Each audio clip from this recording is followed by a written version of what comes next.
बिस्मिल्लाहिर्रहमानिर्रहीम, अस्सलामुअलैकुम। Welcome to my channel. आज की वीडियो में हम ग्रेड 5 इंग्लिश बुक का यूनिट नंबर 6 पढ़ेंगे। Unit number 6, a fit and healthy life.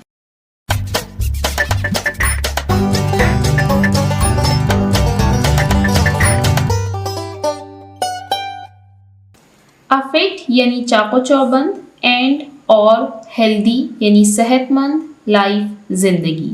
A fit and healthy life यानी चाको चौबंद और सेहतमंद जिंदगी। इस यूनिट पर हम ऑलरेडी एक वीडियो बना चुके हैं जिसमें हमने यूनिट नंबर 6 के लेसन की रीडिंग की थी। इस लेसन में हमने कोविड-19 और वायरल डिजीजेस के बारे में पढ़ा था कि इनके फैलाव को हम कैसे रोक सकते हैं और ख़ुद की हिफाजत हम कैसे कर सकते हैं। इसके अलावा हमने पर्सनल हाइजीन यानी ज़ाती सफाई और बैलेंस डाइट यानी मुतवाज़न ग़िज़ा के बारे में भी पढ़ा था। इसके अलावा हमने लेसन की प्री रीडिंग, वाइल रीडिंग और पोस्ट रीडिंग क्वेश्चंस को कवर किया था। आज की वीडियो हम स्टार्ट करेंगे ओरल कम्युनिकेशन के टॉपिक से। ओरल कम्युनिकेशन यानी ज़ुबानी बातचीत या ज़ुबानी गुफ्तगू। लर्निंग द साउंड्स, आवाज़ें सीखिए।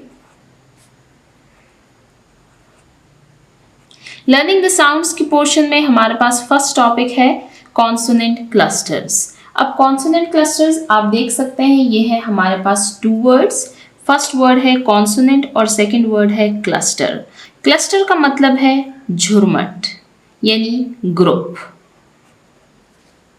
अब मैं आपको कॉन्सोनेंट्स के बारे में बताती हूँ। हमारे पास इंग्लिश लैंग्वेज में टोटल अल्फ़ाबेट्स 26 हैं। इन 26 अल्फ़ाबेट्स में हमारे पास 5 वॉवल्स हैं, ए, ई, आई, ओ, यू, और जो रिमेनिंग 21 है वो हमारे पास कॉन्सोनेंट्स हैं। अब आप देखें, ए यहाँ पर लिखा है तो बी हमारे पास कॉन्सोनेंट है, फिर सी, डी। ई हमारे पास वॉवल है तो ई को हम नहीं लिखेंगे। एफ, जी, एच, जे, के, एल, एम, एन, फिर ओ हमारे पास वॉवल है। P, Q, R, S, T, U हमारे पास वॉवल है। V, W, X, Y and Z. अब हम इनको काउंट करते हैं। 1 2 3 4 5 6 7 8 9 10 11 12 13 14 15 16 17 18 19 20 एंड 21। तो ये जो 21 लेटर्स हैं ये हमारे पास कॉन्सोनेंट्स हैं, और जो ये हैं 5 ये हमारे पास वॉवल्स हैं। आज का जो टॉपिक है वो है इन 21 कॉन्सोनेंट्स के बारे में।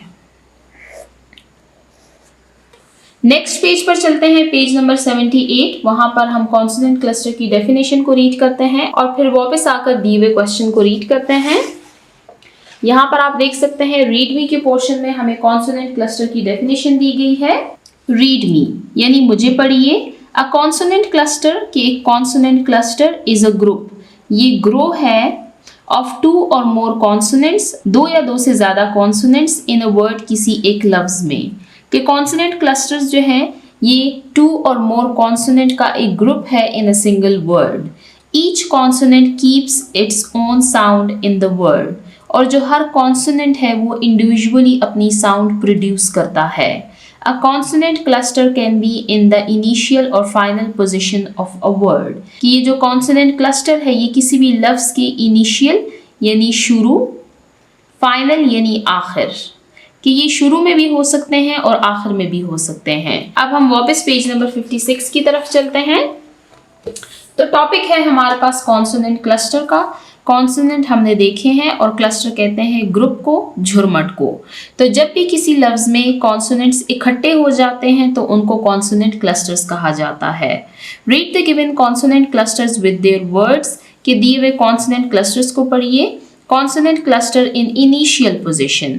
अब यहाँ पर आप देखें कि यहाँ पर आपको मेंशन किया गया है कि जितने भी कॉन्सोनेंट क्लस्टर्स आपको नीचे दिए गए हैं वो इनिशियल पोजीशन यानी शुरू के मुकाम में हैं।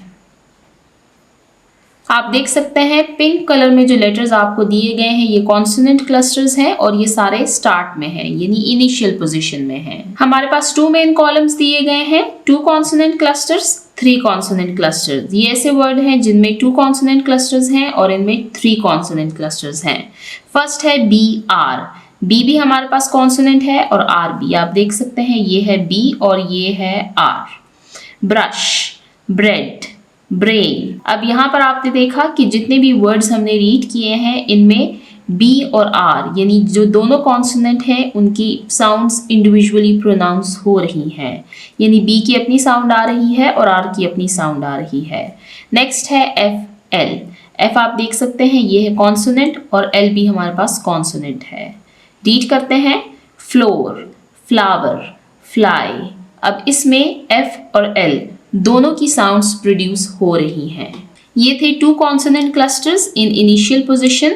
अब है 3 consonant clusters in initial position. S P L, ये है एस, ये है पी और ये है एल, तीनों कॉन्सोनेंट्स हैं। Splash, splendid, split. अब आप देख सकते हैं कि जो तीनों कॉन्सोनेंट्स हैं एक तो वो ग्रुप बना हुआ है उनका, ऐसा नहीं है कि वो वर्ड में अलग अलग जगह पर मौजूद हैं। जैसे कि आप देख सकते हैं कि इसके बाद ए है, इसके बाद ई और इसके बाद आई, ये तीनों फिर हमारे पास वॉवल्स हैं, तो ये है अ ग्रुप ऑफ कॉन्सोनेंट। इसमें एस, पी और एल तीनों की साउंड्स इंडिविजुअली प्रोनाउंस हो रही हैं। नेक्स्ट है S T R, S, T and R. Words को रीड करते हैं। Street, straw, stream. अब आपने देखा कि एस, टी और आर तीनों की साउंड्स इंडिविजुअली प्रोनाउंस हो रही हैं। Street, straw, stream. अब नेक्स्ट पेज पर जाने से पहले मैं आपको इनके मीनिंग्स लिख देती हूँ। जो वर्ड्स आपकी बुक में आ जाते हैं इसका ये मतलब है कि अब आपने इन वर्ड्स को याद करना है, यानी वो आपकी वोकैबुलरी में अब ऐड कर दिए गए हैं। तो जो भी वर्ड आता है आप कोशिश किया करें कि उसकी मीनिंग्स आपको पता हो। तो फर्स्ट है ब्रश यानी ब्रश, ब्रेड यानी रोटी, ब्रेन यानी दिमाग, फ्लोर यानी आटा, फ्लावर फूल, फ्लाई उड़ना। स्प्लैश कहते हैं छिड़काव को, पानी का जो छिड़काव होता है स्प्लैश। स्प्लेंडेड शानदार, स्प्लिट अलैदा या अलग अलग करना, स्ट्रीट गली, स्ट्रॉ जिससे हम पानी, जूस या पेप्सी वगैरह पीते हैं, स्ट्रीम नदी। मीनिंग्स हमारे एंड होते हैं। टीचिंग पॉइंट को रीड करते हैं। Model the text with correct pronunciation and intonation, कि बच्चों को ये सबक सही तलफ़ुज़ और आवाज़ के उतार चढ़ाव के साथ पढ़ाएं। ये टीचिंग पॉइंट असल में लास्ट वीडियो से रिलेटेड है जिसमें हमने लेसन को रीड किया था। तो यहाँ पे बताया जा रहा है कि बच्चों को लेसन सही तलफ़ुज़ और आवाज़ के उतार चढ़ाव के साथ पढ़ाएं। Explain to students how we can keep our self safe from viral diseases, कि बच्चों को इस बात की वजाहत करें, उनको बताएं कि हम खुद को वायरस की बीमारियों से कैसे बचा सकते हैं। इसके बारे में हमने डिटेल से लेसन में रीड किया है। Ask them to share more information about how to keep personal hygiene, और बच्चों से कहें कि मज़ीद मालूमात शेयर करें क्लासरूम में कि हम ज़ाती सफाई का ख्याल कैसे रख सकते हैं। Ask them to read the unit again, बच्चों से कहें कि इस सबक को दोबारा से पढ़ें साइलेंटली, खामोशी से। And skim and scan the information for comprehension, और जो मालूमात दी गई हैं स्किम एंड स्कैन यानी उनका तज्जिया करें। तो यहाँ पर हमारा टीचिंग पॉइंट एंड होता है। ये टीचिंग पॉइंट हमारी लास्ट वीडियो से रिलेटेड था, आप वीडियो को देख सकते हैं। अब चलते हैं नेक्स्ट पेज, पेज नंबर 57 की तरफ। Consonant clusters in final position. अब यहाँ पर जो कॉन्सोनेंट क्लस्टर्स दिए गए हैं वो फाइनल पोजीशन यानी आखिर में दिए गए हैं। आप देख सकते हैं पिंक कलर में जो लेटर्स लिखे गए हैं वो वर्ड के एंड में हैं। 2 consonant clusters, 3 consonant clusters. First है एलपी, हेल्प, पल्प, गल्प। आपने देखा कि एल और पी दोनों की साउंड्स प्रोड्यूस हो रही हैं। एस के, flask, ask, desk. 3 consonant clusters यानी अब यहाँ पर जो कॉन्सोनेंट है वो ग्रुप ऑफ 3 है। FTS, gifts, crafts, drafts. MPT, attempt, prompt, contempt. अब यहाँ पर हमने उन सारे वर्ड्स को रीड कर लिया जिनमें कॉन्सोनेंट क्लस्टर्स हैं। अब इनके मीनिंग्स मैं आपको लिख देती हूँ। हेल्प यानी मदद करना, पल्प गोदा, जो फ्रूट का गोदा होता है उसको कहा जाता है। गल्प कहते हैं हड़प करना, किसी चीज़ को निगल जाना। फ्लास्क ये एक टाइप ऑफ बॉटल है। आस्क पूछना। डेस्क यानी डेस्क, गिफ्ट्स यानी तोहफा, क्राफ्ट्स कारीगर, ड्राफ्ट मुसव्विदा करना यानी किसी चीज़ को लिख लेना, अटेम्प्ट कोशिश, प्रॉम्प्ट जल्दी, कंटेम्प्ट तौहीन। तो यहाँ पर हमारा क्वेश्चन नंबर 1 एंड होता है। अब चलते हैं क्वेश्चन नंबर 2 की तरफ, जो इसी से रिलेटेड हमारे पास एक्टिविटी दी गई है। Question number 2, read the given sentences, दिए हुए जुमलों को पढ़िए। Underline the words with consonant clusters, और उन अल्फाज को अंडरलाइन कीजिए जिनमें कॉन्सोनेंट क्लस्टर्स हैं। And write them in their column, और फिर उनको उनके कॉलम में लिखिए। नीचे आप देख सकते हैं आपको 2 कॉलम्स दिए गए हैं। Consonant clusters in initial position, यानी यहाँ पर हमें वो अल्फाज लिखने हैं जिनमें कॉन्सोनेंट क्लस्टर्स शुरू के पोजीशन में आए हैं, और यहाँ पर consonant clusters in the final position जो कि आखिर में आए हैं। सेंटेंसेस को रीड करना स्टार्ट करते हैं और उन वर्ड्स को लिखते हैं जिनमें कॉन्सोनेंट क्लस्टर्स आए हैं। तो फर्स्ट सेंटेंस है हमारे पास, brush your teeth before going to bed, कि बिस्तर पर जाने से पहले अपने दांत को ब्रश कर लिया करें। तो यहाँ पर वो वर्ड जिसमें कॉन्सोनेंट क्लस्टर्स आए हैं वो है ब्रश। नेक्स्ट, सारा शोड मी सम स्प्लेंडिड क्राफ्ट्स, सारा ने मुझे कुछ शानदार कारीगरी के नमूने दिखाए हैं। अब इनमें हम वर्ड्स को अंडरलाइन करते हैं, splendid and crafts. Next, they attempted to cross the stream, उन्होंने नदी को पार करने की कोशिश की है। He asked doctor Haroon a question about germs, कि उसने डॉक्टर हारून से जरासीम से मुतल्लिक एक सवाल पूछा। इसके अलावा asked। लास्ट है, you should help him in watering these flowers, कि तुम्हें उनकी मदद करनी चाहिए इन फूलों को पानी देने में। Flowers, watering and help। अब हम नीचे दिए गए कॉलम्स को फिल करते हैं। यहाँ पर हम इनिशियल पोजीशन वाले वर्ड्स को लिखेंगे और यहाँ पर फाइनल पोजीशन वाले वर्ड्स को। तो फर्स्ट है हमारे पास ब्रश, नेक्स्ट है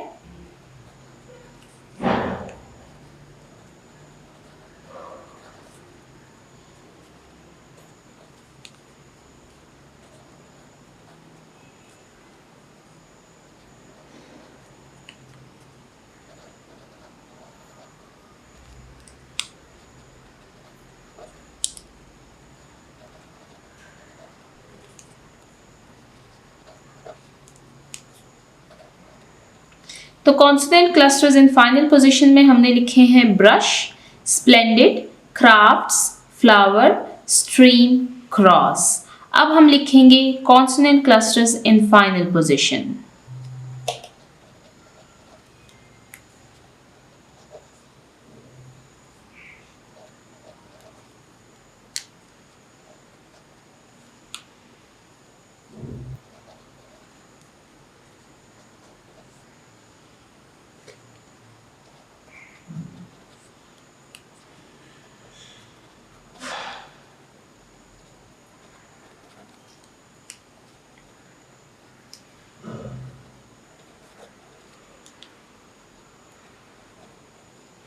तो यहाँ पर हमने वो वर्ड्स लिखे हैं जिनमें कॉन्सोनेंट क्लस्टर फाइनल पोजीशन में आए हैं, brush, crafts, help, attempt, cross, germs. आप भी इसी तरह इस एक्टिविटी को सॉल्व कीजिए। तो यहाँ पर हमारा लर्निंग द साउंड्स के पोर्शन में कॉन्सोनेंट क्लस्टर्स का टॉपिक एंड होता है।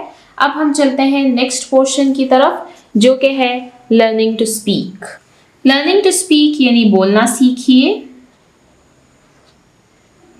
Read in practice the given dialogue, दिए हुए मुकालमे को पढ़िए और इसकी मशक कीजिए। डायलॉग कहते हैं मुकालमे, मुकालमा या डायलॉग कहते हैं दो या दो से ज़्यादा अफराद के दरमियान की बातचीत को। डायलॉग को रीड करना स्टार्ट करते हैं। हमारे पास फर्स्ट पार्टी है Maham. Hello Sidra, hello Sidra, how are you, आप कैसी हैं। सिद्रा, सिद्रा हमारे पास सेकेंड पार्टी है। नॉट सो ग्रेट, ज़्यादा ठीक नहीं। Speak with a low voice, वो धीमी आवाज़ में बोली, What about you? आप कैसी हैं? माहम ने सिद्रा से पूछा कि वो कैसी हैं, तो सिद्रा ने उनको धीमी आवाज़ में जवाब दिया कि ज़्यादा ठीक नहीं हूँ, और आप कैसी हैं? माहम, I am fine, मैं ठीक हूँ, but what happened to you? लेकिन आपको क्या हुआ? You were absent yesterday, कि आप गैर हाजिर थी कल, यानी जो गुजरा हुआ कल है उसके बारे में वो कह रही हैं कि आप एब्सेंट थी। Sidra, I got fever 2 days ago, कि 2 दिन पहले मुझे बुखार था। फीवर यानी बुखार, अगो पहले, कि 2 दिन पहले मुझे बुखार था। I have recovered, अब मैं बहाल हो चुकी हूँ, यानी अब मैं ठीक हो चुकी हूँ। Now, but I still feel weakness, लेकिन अभी तक मुझे कमज़ोरी महसूस हो रही है। फील यानी महसूस होना। Maham, you should take care of your health, आपको अपनी सेहत का ख्याल रखना चाहिए।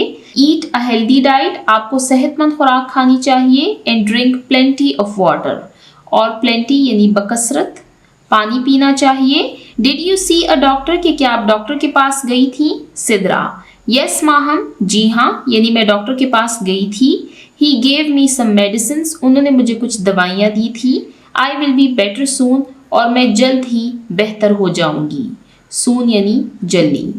माहम, मे अल्लाह सुब्हानो ताला ब्लेस यू विद हेल्थ, कि अल्लाह आपको सेहत अता करे। सारा, थैंक यू, शुक्रिया, इंशाल्लाह इंशाल्लाह। तो इस डायलॉग में हमने रीड किया कि सारा, जिनकी तबीयत खराब थी, उन्होंने बताया कि उनको 2 दिन पहले बुखार हुआ था।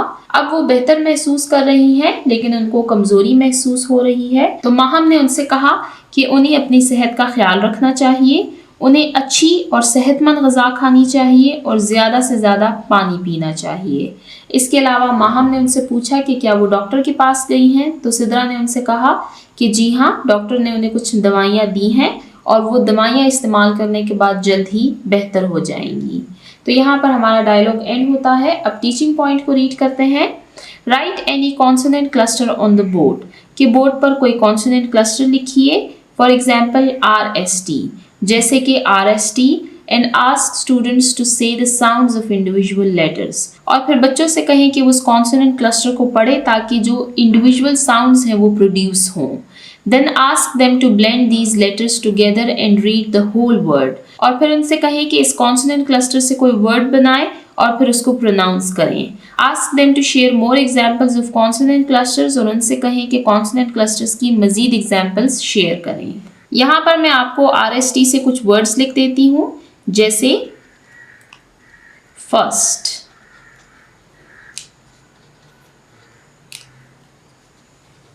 बर्स्ट, फर्स्ट पहला, बर्स्ट यानी धमाका होना। इसके अलावा थर्स्ट यानी प्यास, वर्स्ट यानी बदतरीन। यहाँ पर मैंने आपको 4 ऐसे वर्ड्स लिख के दिए हैं जिनमें कॉन्सोनेंट क्लस्टर RST यूज किया गया है। First, thirst, burst, worst. अब चलते हैं नेक्स्ट पेज, पेज नंबर 58 की तरफ। लर्निंग टू स्पीक के पोर्शन में क्वेश्चन नंबर 2 है हमारे पास। अरेंज यानी तरतीब दें। अ डिबेट, एक बहस व मुबाहिसा। कंपटीशन, मुकाबला। अबाउट हेल्दी, सेहतमंद। एंड अनहेल्दी फूड, और मुज़रे सेहत खुराक के बारे में।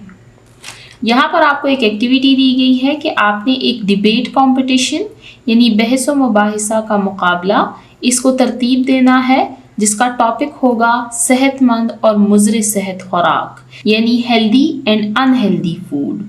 वो खुराक जो हमारी सेहत के लिए अच्छी है और वो खुराक जो हमारी सेहत को नुकसान पहुंचा सकती है।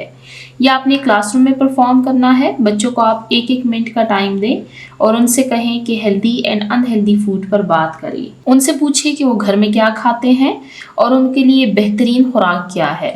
बच्चों को बैलेंस डाइट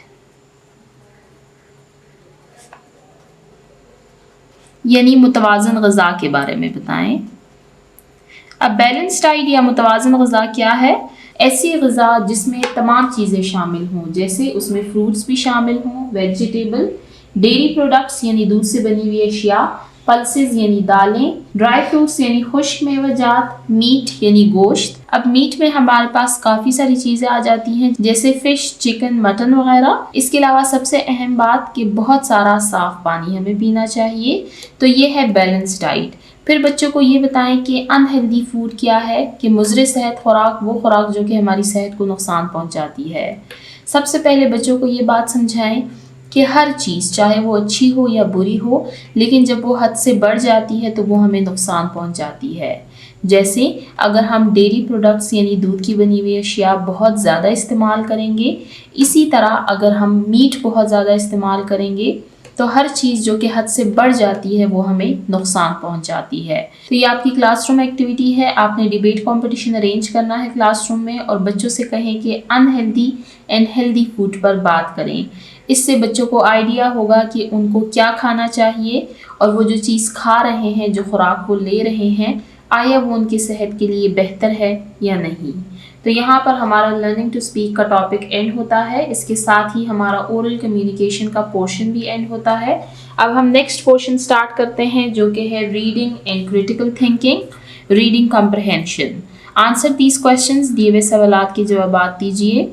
ये हमारे पास क्वेश्चंस दिए गए हैं इस लेसन से रिलेटेड जो कि हमने अभी यूनिट नंबर 6 में रीड किया है, अ fit and healthy life. In questions के आंसर देने से पहले आप एक दफ़ा लेसन को रिवाइज कर लें, आपको इन क्वेश्चंस के आंसर देने में आसानी होगी।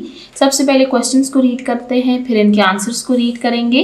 Question number 1, why did the school invite doctor Haroon? कि स्कूल वालों ने डॉक्टर हारून को दावत क्यों दी थी? हमने लेसन में रीड किया था कि डॉक्टर हारून जो है वो स्कूल आए हैं। तो क्वेश्चन किया गया है हमसे कि स्कूल वालों ने डॉक्टर हारून को दावत क्यों दी थी। Question number 2, why did doctor Haroon tell the children about keeping personal hygiene? कि डॉक्टर हारून ने बच्चों को ज़ाती सफाई से मुतल्लिक क्यों बताया? पर्सनल हाइजीन यानी ज़ाती सफाई। Question number 3, why is junk food unhealthy? कि जंक फूड जो है ये मुज़र सेहत क्यों है? अब जंक फूड क्या है? जंक फूड वो खुराक है जिसमें या तो बहुत ज़्यादा चीनी है या नमक है या उसको बहुत ज़्यादा तेल में पकाया गया है, जैसे फ्रेंच फ्राइज़। इसके अलावा जितनी भी कोल्ड ड्रिंक्स हैं ये सारी जंक फूड में आती हैं। इसके अलावा जो बर्गर वगैरह बच्चे बहुत ज़्यादा खाते हैं तो ये भी जंक फूड में आता है। यहाँ पर हमने क्वेश्चंस को रीड किया, अब हम इनके आंसर्स को रीड करते हैं। Unit number 6, a fit and healthy life यानी चाको चौबंद और सेहतमंद जिंदगी। Reading comprehension, answer these questions यानी दिए हुए सवालात के जवाब दीजिए। Question number 1, why did school invite doctor Haroon? कि स्कूल वालों ने डॉक्टर हारून को आने की दावत क्यों दी थी? द स्कूल वालों ने इनवाइटेड, उन्होंने दावत दी थी डॉक्टर हारून को टू टॉक, कि वो बात करें अबाउट पर्सनल हाइजीन, ज़ाती सफाई से मुतल्लिक, एंड टू रेज अवेयरनेस, और ताकि वो आगाही फराहम करें अबाउट कोविड-19 से मुतल्लिक। कि स्कूल वालों ने डॉक्टर हारून को इसलिए बुलाया था कि एक तो वो ज़ाती सफाई यानी पर्सनल हाइजीन पर बात करें, दूसरा वो बच्चों को ये बताएं कि हम कोविड-19 से कैसे बच सकते हैं, यानी उससे मुतल्लिक उनको आगाही फराहम करे। The school invited doctor Haroon to talk about personal hygiene and to raise awareness about कोविड-19। Question number 2, why did Dr. Haroon tell the children about keeping personal hygiene? कि डॉक्टर हारून ने बच्चों को ज़ाती सफाई का ख्याल रखने के बारे में क्यों बताया? Doctor Haroon told the children, doctor Haroon ने बच्चों को बताया अबाउट कीपिंग पर्सनल हाइजीन, ज़ाती सफाई के ख्याल रखने के बारे में, टू हेल्प, ताकि वो मदद करें, देम, उनकी, अंडरस्टैंड, ये समझने में, हाउ टू स्टे, कि हम कैसे रह सकते हैं, हेल्दी, सेहतमंद, एंड प्रिवेंट, और हम बच सकते हैं या हम बचा सकते हैं, द स्प्रेड ऑफ जर्म्स, जरासीम के फैलाव को। कि डॉक्टर हारून ने बच्चों को पर्सनल हाइजीन यानी ज़ाती सफाई के बारे में इसलिए बताया ताकि उनको ये समझने में मदद हो कि वो सेहतमंद कैसे रह सकते हैं और वो जरासीम के फैलाव को कैसे रोक सकते हैं। Doctor Haroon told the children about keeping personal hygiene to help them understand how to stay healthy and prevent the spread of germs। यहाँ पर क्वेश्चन नंबर 2 एंड होता है। Question number 3, why is junk food unhealthy, कि junk food unhealthy यानी मुज़र सेहत क्यों है। जंक फूड इज अनहेल्दी, कि जंक फूड जो है ये मुज़र सेहत है बिकॉज क्योंकि इट इज़ ऑफन, ये अक्सर औकात, हाई यानी बहुत ज़्यादा मकदार होती है इसमें, इन शुगर चीनी की, सॉल्ट नमक की, एंड अनहेल्दी फैट्स और मुज़र सेहत चिकनाई की, कि या तो उसमें शुगर बहुत ज़्यादा होती है या सॉल्ट, या उसमें फैट्स यानी चिकनाई बहुत ज़्यादा होती है। Junk food is unhealthy because it is often high in sugar, salt and unhealthy fats. तो यहाँ पर हमारे क्वेश्चन आंसर्स एंड होते हैं। वापस बुक की तरफ चलते हैं। हमारा क्वेश्चन नंबर 1 एंड होता है। अब हम रीड करेंगे क्वेश्चन नंबर 2। तो रीडिंग एंड क्रिटिकल थिंकिंग के पोर्शन में क्वेश्चन नंबर 2 है हमारे पास। रीड द गिवन सेंटेंसेस, दिए हुए जुमलों को पढ़िए and notice the use of inflectional endings, और इन्फ्लिक्शनल एंडिंग्स के इस्तेमाल पर गौर करें। सबसे पहले हम समझते हैं कि इन्फ्लिक्शनल एंडिंग्स क्या हैं। रीड मी का पोर्शन पढ़ते हैं। An inflectional ending is a letter or a group of letters, कि इन्फ्लिक्शनल एंडिंग जो है ये एक लेटर है या ग्रुप ऑफ लेटर्स है, एडिड जो कि शामिल किया जाता है to the end of a word, किसी लफ्ज़ के आखिर में, टू चेंज इट फॉर्म ताकि उसकी हालत को तब्दील किया जा सके। कि इन्फ्लिक्शनल एंडिंग्स जो है ये या तो सिंगल लेटर है या ग्रुप ऑफ लेटर है जो कि एक वर्ड के एंड में ऐड किया जाता है ताकि उस वर्ड की फॉर्म यानी उसकी हालत को तब्दील किया जा सके। अब किसी वर्ड की फॉर्म यानी हालत को तब्दील करना क्या है कि हमारे पास एक वर्ब है और वो बेस फॉर्म है, हम उसके साथ इन्फ्लिक्शनल एंडिंग ऐड करते हैं और फिर वो पास्ट टेंस या फ्यूचर टेंस या वो जेरेंड फॉर्म बन जाती है। हम इन सेंटेंसेस को रीड करेंगे और इनमें देखेंगे कि इन्फ्लिक्शनल एंडिंग्स कैसे यूज़ किए गए हैं। First sentence, Lubna and her classmates were very excited about doctor Haroon's visit. अब इसमें हमारे पास जो बेस वर्ड है वो है एक्साइट यानी खुश। अब आप देख सकते हैं कि एक्साइट के आगे ईडी ऐड किया गया है, यानी ये जो ईडी है ये इन्फ्लिक्शनल एंडिंग है। इस ईडी के लगाने से जो ये वर्ड है जो बेस फॉर्म है ये पास्ट टेंस में चेंज हो गया है। सेंटेंस को दोबारा से रीड करते हैं, जब मैं आपको इसकी उर्दू ट्रांसलेशन बताऊंगी तो आपको ये क्लियर हो जाएगा। Lubna and her classmates were very excited about doctor Haroon's visit, कि लुबना और उसके हम जुमात बच्चे बहुत खुश थे डॉक्टर हारून के आने से। अब अगर यहाँ पर एक्साइट के साथ आईएनजी लगी होती तो हम कहते that Lubna and her classmates are very exciting about doctor Haroon's visit, कि लुबना और उसके क्लासमेट्स डॉक्टर हारून के दौरे पर बहुत खुश हैं, यानी फिर ये जेरेंड फॉर्म होती, लेकिन यहाँ पर एक्साइटेड के साथ ये पास्ट टेंस हो गई है। Sentence number 2, the children were wearing masks, बच्चों ने मास्क पहने हुए थे। अब यहाँ पर जेरेंड फॉर्म दिखाई गई है, आईएनजी लगाने से वो जेरेंड फॉर्म हो जाती है। इसकी बेस फॉर्म क्या है, वो है वियर यानी पहनना। सना ऑलवेज ईट्स हेल्दी फूड, कि सना हमेशा सेहतमंद खुराक खाती है। सारा always washes her hands with soap, सारा हमेशा अपने हाथ साबुन से धोती है। अब यहाँ पर सना और सारा ये हमारे पास सिंगल नेम है और ये है हमारे पास सिंपल टेंस, यानी ये हमारे पास प्रेजेंट इंडेफिनिट टेंस है जहाँ पर जब सिंगुलर नेम आता है तो उसके साथ हम एस या ईएस का इजाफा करते हैं। तो यहाँ पर हमने देखा कि किस तरह इन्फ्लिक्शनल एंडिंग्स के लगाने से हमारे पास किसी वर्ड की फॉर्म जो है तो वो चेंज हो जाती है। यहाँ पर मैं आपको एक और इम्पॉर्टेंट पॉइंट बताना चाहूँगी कि अगर हम नाउन्स के साथ इन्फ्लिक्शनल एंडिंग लगाएंगे तो वो उसकी फॉर्म यानी अगर वो सिंगुलर है तो उसको प्लूरल में कर देगा, यानी उसकी फॉर्म को चेंज करता है। जैसे पेन, तो जब हम इसके साथ लगाएंगे पेन्स एस, तो ये सिंगल पेन है और ये ज्यादा पेन है। इसी तरह बुक, बुक्स, बॉक्स, बॉक्सेस। तो यहाँ पर हमारा क्वेश्चन नंबर 2 एंड होता है। अब चलते हैं क्वेश्चन नंबर 3 की तरफ, जो इसी से रिलेटेड हमारे पास एक्टिविटी दी गई है। Question number 3, make 3 words with the given inflectional endings in your notebook. नीचे आप देख सकते हैं आपको इनफ्लिक्शनल एंडिंग्स दिए गए हैं। इनमें से हर एक से हमें 3 वर्ड्स बनाने हैं और फिर आपने इनको अपनी नोटबुक पर लिखना है। मैं आपको ये बुक पर ही लिख देती हूँ।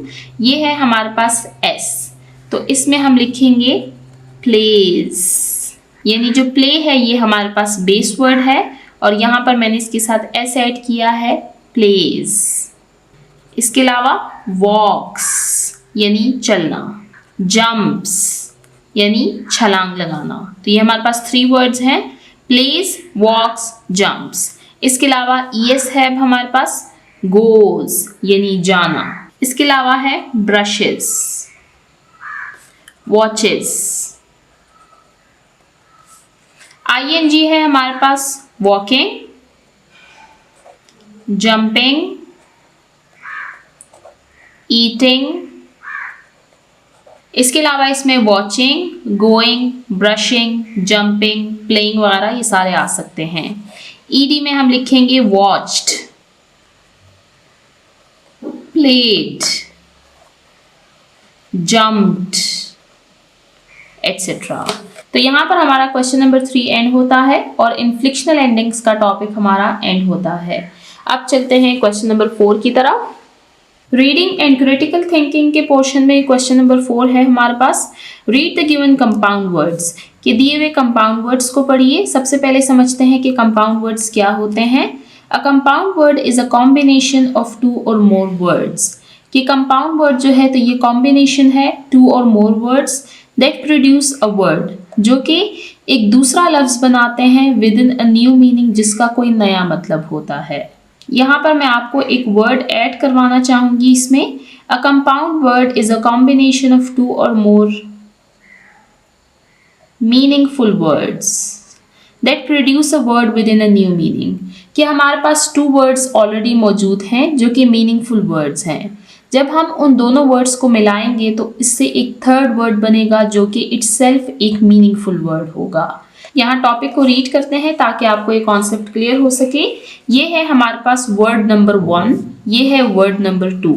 यहाँ पर साइन दिया गया है प्लस का, यानी हम वर्ड नंबर 1 और वर्ड नंबर 2 को मिला देंगे और इससे बनेगा एक कंपाउंड वर्ड।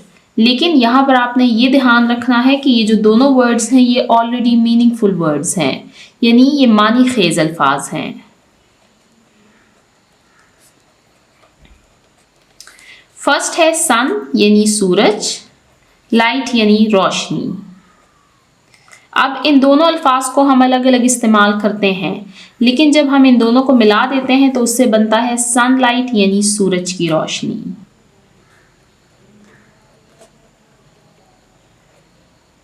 नेक्स्ट है हेड यानी सर, एक यानी दर्द।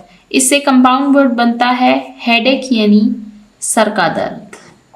नेक्स्ट है बेड यानी बिस्तर, रूम यानी कमरा। इससे जो कंपाउंड वर्ड बनता है वो है बेडरूम, यानी वो कमरा जिसमें बिस्तर को रखा जाता है। नेक्स्ट टूथ यानी दांत, ब्रश यानी ब्रश। टूथब्रश वो ब्रश जिससे दांतों को साफ किया जाता है। लास्ट है प्ले यानी खेलना, ग्राउंड यानी ग्राउंड। प्लेग्राउंड यानी वो ग्राउंड जिसमें खेला जाता है। तो यहाँ पर आपने देखा कि 2 मीनिंगफुल वर्ड्स की कॉम्बिनेशन से एक न्यू वर्ड बना जिसको कंपाउंड वर्ड कहा जाता है। टीचिंग पॉइंट को रीड करते हैं। Ask students to participate the given dialogue, कि बच्चों से कहें कि दिए हुए डायलॉग में पार्टिसिपेट करें, यानी इसकी मशक करें। Ask them to write the correct answers to the given questions, और बच्चों से कहें कि सवालात के सही सही जवाबात लिखें। अब चलते हैं नेक्स्ट पेज नंबर 59 की तरफ। अब यहाँ पर कंपाउंड वर्ड से रिलेटेड हमारे पास एक्टिविटी दी गई है। Question number 5, match the given words to make compound words and write them in the given blanks.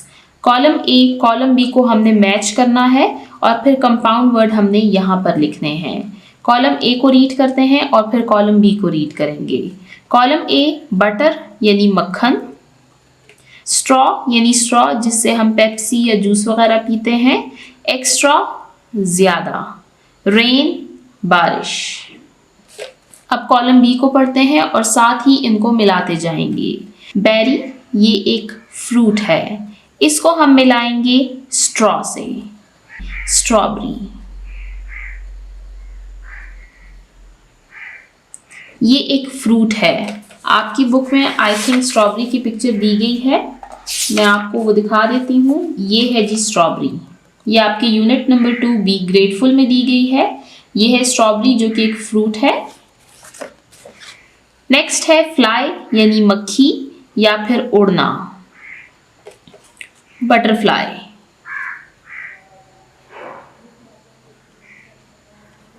Butterfly कहते हैं तितली को।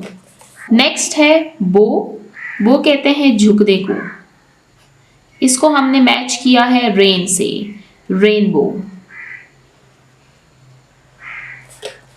रेनबो की पिक्चर यहाँ पर मैं आपको दिखा देती हूँ। यहाँ पर आप देख सकते हैं कि जो बैकग्राउंड में आपको ये दिख रहा है ये है रेनबो।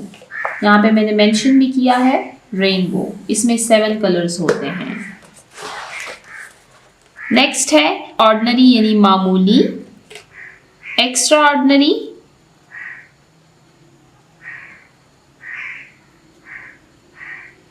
यानी गैर मामूली। तो यहाँ पर जो हमारे पास कंपाउंड वर्ड्स आए हैं वो है strawberry, butterfly, rainbow and extra ordinary. तो यहाँ पर हमारा क्वेश्चन नंबर 5 एंड होता है। अब चलते हैं क्वेश्चन नंबर 6 की तरफ। क्वेश्चन नंबर 6 को रीड करते हैं। रीड द लेसन अगेन, सबक को दोबारा से पढ़िए, and fill in the blanks with the correct option, और खाली जगह को पुर करें सही जवाब के साथ। इनको सॉल्व करने से पहले आपने एक दफ़ा लेसन को दोबारा से ज़रूर रीड करना है। मैंने आपको पहले भी बताया है कि क्वेश्चन आंसर्स और MCQs को सॉल्व करने से पहले आप एक दफ़ा लेसन को रीड कर लिया करें। यह आपकी हेल्प करेगा कि आप इन क्वेश्चंस को ईजीली सॉल्व कर सकें। First, the school invited a dash, कि स्कूल वालों ने दावत दी थी। कारपेंटर यानी बढ़ई को, लॉयर यानी वकील को, जज यानी जज को, डॉक्टर यानी डॉक्टर को। तो इसमें करेक्ट ऑप्शन है हमारे पास डॉक्टर, जिनका नेम था Haroon. The school invited a doctor, कि स्कूल वालों ने एक डॉक्टर को दावत दी थी।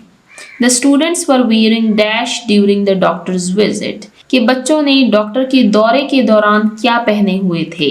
ग्लव्स यानी दस्ताने, कराटे सूट, मास्क यानी मास्क, कलरफुल ड्रेसेस यानी रंगीन कपड़े। तो करेक्ट ऑप्शन है masks. The students were wearing mask during the doctor's visit, कि बच्चों ने डॉक्टर के दौरे के दौरान मास्क पहने हुए थे। We should wash our dash with soap for 20 seconds, कि हमें 20 सेकेंड तक धोने चाहिए। फीट पाँव, फेस चेहरा, हेड सर, हैंड्स हाथ। करेक्ट ऑप्शन है hands. We should wash our hands with soap for 20 seconds, कि हमें अपने हाथों को कम से कम 20 सेकेंड तक धोना चाहिए। Never take medicine on an empty dash, कि हमें दवाई नहीं खानी चाहिए। एम्प्टी कहते हैं खाली को। हैंड खाली हाथ, माउथ यानी मुंह यानी खाली मुंह, हेड सर, स्टमक पेट। तो इसमें करेक्ट ऑप्शन है हमारे पास stomach. That we should never take medicine on an empty stomach, कि हमें कभी भी खाली पेट दवाई नहीं खानी चाहिए। मेडिसिन को खाने से पहले हमें ज़रूर कुछ ना कुछ चाहिए, लेकिन ऐसी भी कुछ मेडिसिन होती हैं जो कि खाली पेट खाई जाती हैं, तो ये हमें हमेशा डॉक्टर से पूछना चाहिए। लास्ट है dash food keeps us strong and fit, कि कौन सी खुराक हमें मजबूत और चाको चौबंद रखती है। जंक यानी जो तेल, चीनी और नमक में ज़्यादा हो। डर्टी यानी गंदी। हेल्दी यानी सेहतमंद।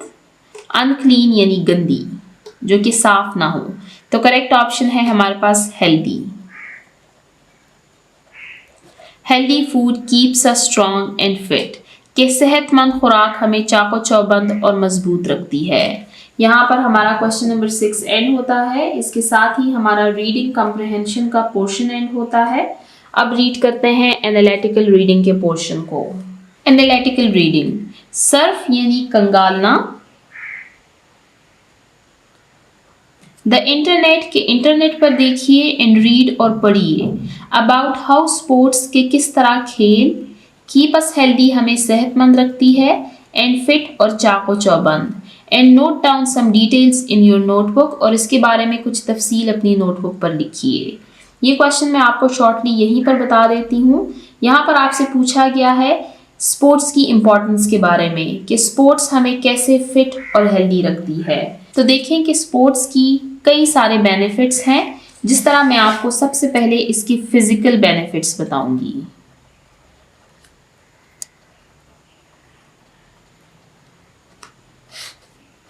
तो फिजिकल बेनिफिट्स में हमारे पास फर्स्ट बेनिफिट ये है कि ये स्ट्रेंथन करता है, यानी ताकत देता है हमारे मसल्स और बोन्स को, यानी हमारे मसल्स और हड्डियों को मजबूत करता है। इसके अलावा रिड्यूस बॉडी फैट, यानी जो जिस्मानी फैट्स हैं उनको कम करता है। अब जब फैट्स रिड्यूस हो जाते हैं तो उससे क्रोनिक डिजीजेस नहीं होती।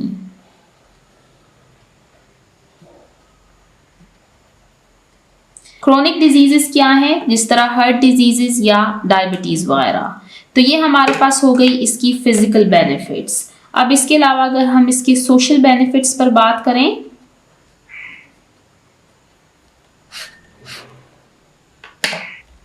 तो it builds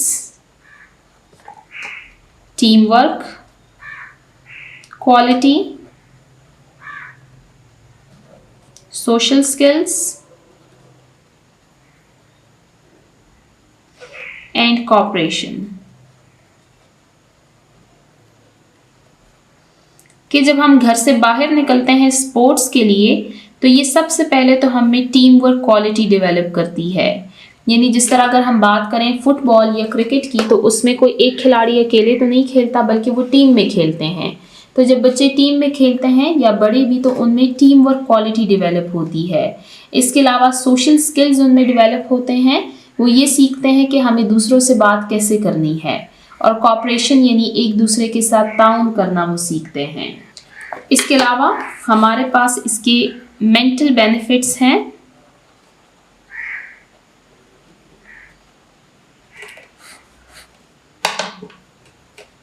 it reduces stress, कि ये तनाव को कम करता है। जब हम घर से बाहर निकलते हैं, प्लेग्राउंड वगैरह जाते हैं और ताज़ी हवा में सांस लेते हैं, तो ये हमारे स्ट्रेस को कम कर देते हैं। इसके अलावा इसका सबसे बड़ा बेनिफिट ये है कि ये बच्चों की स्क्रीन टाइम को कम करता है। आजकल के ज़माने में बच्चे बहुत ज़्यादा मोबाइल फ़ोन देखते हैं, तो जब बच्चे स्पोर्ट्स के लिए घर से बाहर जाते हैं तो उनकी एक्टिविटी भी होती है और वो मोबाइल से दूर रहते हैं। तो यहाँ पर हमारा एनालिटिकल रीडिंग का पोर्शन एंड होता है, जिसमें हमने देखा कि स्पोर्ट्स हमें कैसे हेल्दी एंड फिट रखते हैं। टीचिंग पॉइंट को रीड करते हैं। Explain to students the concept of inflectional ending in detail by giving more examples, कि बच्चों को इन्फ्लिक्शनल एंडिंग का कॉन्सेप्ट डिटेल से समझाएं। Encourage students to share more example of compound words, कि बच्चों को इनकरेज करें कि वो कंपाउंड वर्ड्स की मजीद एग्जाम्पल्स शेयर करें, जैसे notebook, note and book, home and work, homework, T and pot, T pot, class and room, classroom, etcetera. कई सारे कंपाउंड वर्ड्स हैं। हम क्लास 4 में काफ़ी सारे कंपाउंड वर्ड्स पढ़ चुके हैं। Ask students to tell the correct answers, और बच्चों से कहिए कि सही जवाब दें। MCQs की बात की जा रही है यहाँ पर। तो यहाँ पर हमारा टीचिंग पॉइंट एंड होता है। इसके साथ ही हम आज की वीडियो को एंड करते हैं, जिसमें हमने ओरल कम्युनिकेशन और रीडिंग एंड क्रिटिकल थिंकिंग के टॉपिक्स को कवर किया। इंशाल्लाह नेक्स्ट वीडियो में हम लैंग्वेज फोकस के पोर्शन को स्टार्ट करेंगे, जिन बच्चों ने अभी तक मेरे चैनल को सब्सक्राइब नहीं किया, काइंडली मेरे चैनल को सब्सक्राइब करें ताकि हर आने वाली वीडियो आपको टाइमली मिल सके। Thank you.